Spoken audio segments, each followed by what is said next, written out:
જય હિન્દ વિદ્યાર્થી મિત્રો, welcome to my YouTube channel Gujarati grammar by Basira Mandra. વિદ્યાર્થી મિત્રો, ટાટ એસ અને ટાટ એચએસની પરીક્ષા જે છે એ ફિક્સ થઈ ગઈ છે, બરોબર છે. ટૂંક સમયમાં જ લેવાવાની છે. એ સંદર્ભે આપણે ગુજરાતી વ્યાકરણ આધારિત પ્રશ્નો જે છે એ સચોટ સમજૂતી સાથે જોઈએ છીએ, જેમાં આજે પાઠ 16મો આપણે સમજવાના છીએ. તો ચાલો શરૂઆત કરીએ. નીચે દર્શાવેલ સંધિઓની જોડીઓ પૈકી કઈ જોડી ખોટી છે? સુ વત્તા સુપ્ત બરાબર સુસુપ્ત, નિહ પ્લસ રવ બરાબર નીરવ, ભાનુ વત્તા ઉદય બરાબર ભાનુદય અને નિહ પ્લસ રસ બરાબર નીરસ. તો સાચો આન્સર જે છે વિદ્યાર્થી મિત્રો એ ડી આવશે, નિહ પ્લસ રસ બરાબર નીરસ. કારણ કે અહીંયા જ્યારે આપણે સંધિ કરીએ છીએ ને ત્યારે અહીંયા ન જે છે એ દીર્ઘ બની જાય છે, અહીંયા રસ્વ જ આપેલો છે એટલા માટે.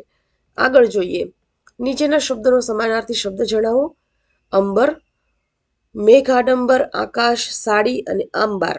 તો સાચો આન્સર જે છે એ આવશે આકાશ. આગળ જોઈએ. વાઘ આસપાસ જોવાની જરાય દરકાર કરતો ન હતો. આ વાક્યમાં આસપાસ કયા પ્રકારનું ક્રિયા વિશેષણ છે? તો આસપાસ જે છે વિદ્યાર્થી મિત્રો એ સ્થળવાચક ક્રિયા વિશેષણ તરીકે છે. અખાડે હું કદી ગયો નથી વાક્યમાં કદી કેવા પ્રકારનું ક્રિયા વિશેષણ છે? સ્થળવાચક, પ્રમાણવાચક, સમયવાચક અને રીતવાચક. તો કદી એ જે છે એ સમયવાચક ક્રિયા વિશેષણમાં વપરાય છે. આગળ જોઈએ. આવડું મોટું શહેર વિશેષણનો પ્રકાર કયો છે? ગુણવાચક, સંખ્યાવાચક, ક્રિયાવાચક અને સાર્વનામિક. તો આવડું મોટું શહેર, શહેરને કેવું કીધું? મોટું. તો મોટો એનો શું છે? ગુણ છે, માટે ગુણવાચક ક્રિયા વિશેષણ છે. આગળ જોઈએ. નીચેના શબ્દ સમૂહ માટેનો એક શબ્દ જણાવો. ઘરમાં ચાલતો ઉદ્યોગ, લઘુ ઉદ્યોગ, ઘરઘરાવ, ચલિતોદ્યોગ અને ગૃહ ઉદ્યોગ. તો સાચો આન્સર આવશે ગૃહ ઉદ્યોગ. આગળ જોઈએ. દગો કરવો એવો અર્થ નીચે પૈકી કયા રૂઢિપ્રયોગનો થાય છે? પગ ભારે થવા, પગ પાછા પડવા, પગ પહોળા કરવા અને પગ ભાંગવા.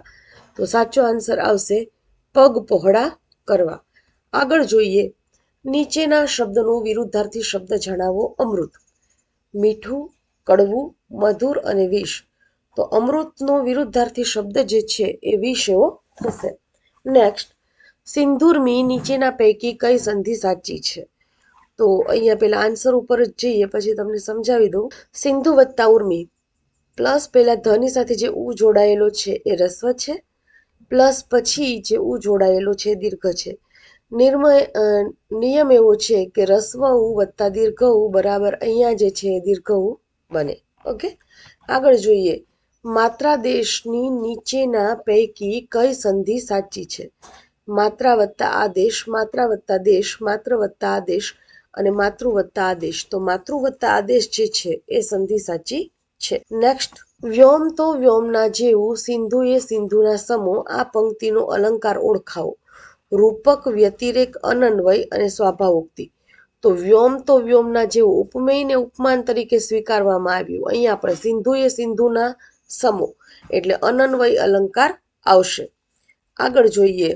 પાદરેથી રસ્તાઓ પાછા વળશે રે લઈ લેણદેણ તૂટિયાનું શૂળ. આ પંક્તિનો અલંકાર ઓળખાવો. તો અહીંયા જે છે એ શ્લેષ અલંકાર આવશે. કારણ કે લેણદેણ જે છે એ લેવું દેવુંની સાથે વ્યવહારના અર્થમાં પણ થાય છે, એટલે એ બંને અર્થ ધરાવે છે. તો વ્યવહાર લેણદેણ એટલે, અને લેણદેણ એટલે લેવું દેવું એ અર્થમાં. અને શૂળ પણ જે છે એ બે અર્થમાં આવશે. શૂળ એટલે કાંટો પણ થાય અને શૂળ એટલે હૃદયની પીડા પણ થાય. આગળ જોઈએ. વીજળી વેગ સમાસનો પ્રકાર જણાવો. કર્મધારય, ઉપપદ, તત્પુરુષ અને દ્વંદ્વ. તો વીજળીનો વેગ એટલે તત્પુરુષ સમાસ થશે. આગળ જોઈએ. મહત્વકાંક્ષા સમાસનો પ્રકાર જણાવો.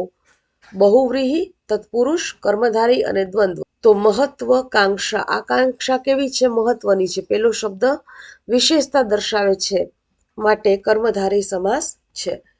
માથાબોળ સમાસનો પ્રકાર દર્શાવો. બહુવ્રીહી, કર્મધારય, ઉપપદ અને તત્પુરુષ. આ ચાર ઓપ્શન આપેલા છે.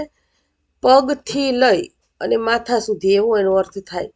તો પગથી લઈ માથા સુધી એ શબ્દ સમૂહ માટે એક શબ્દ છે, તો એને આપણે શું કહેશું? બહુવ્રીહી એવું કહેશું. આગળ જોઈએ.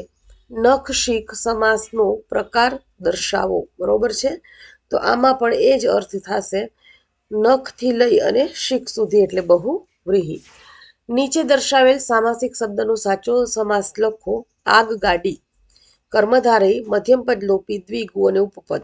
તો આગ વડે ચાલતી ગાડી, વચ્ચેના પદોનો લોપ થયેલો છે માટે મધ્યમપદ લોપી સમાસ છે. કૃતાર્થ કયા સમાસનો પ્રકાર છે? કર્મધારય, મધ્યમપદ લોપી, ઉપપદ અને બહુવ્રીહી. બરોબર છે. તો કૃતાર્થ જે છે એ બહુવ્રીહી સમાસ છે. આગળ જોઈએ. ફૂલછડી સમોવડી સુંદર તે બાલિકા હતી. આ પંક્તિમાં કયો અલંકાર છે? રૂપક, ઉત્પ્રેક્ષા, અતિશયોક્તિ અને ઉપમા. તો અહીંયા સમોવડી એવો શબ્દ આવ્યો માટે ઉપમા અલંકાર આવશે. આગળ જોઈએ. નીચેના શબ્દ સમૂહ માટે સાચો શબ્દ લખો. ઉપમા ન આપી શકાય તેવું. નિરૂપમ, નિરૂપમાક્ષર, અનુપમ અને રીડિટિક. તો જેની ઉપમા ન આપી શકાય એ અનુપમ છે. તો વિદ્યાર્થી મિત્રો, થેન્ક યુ, તમે મારી ચેનલની સાથે જોડાઈને રહ્યા.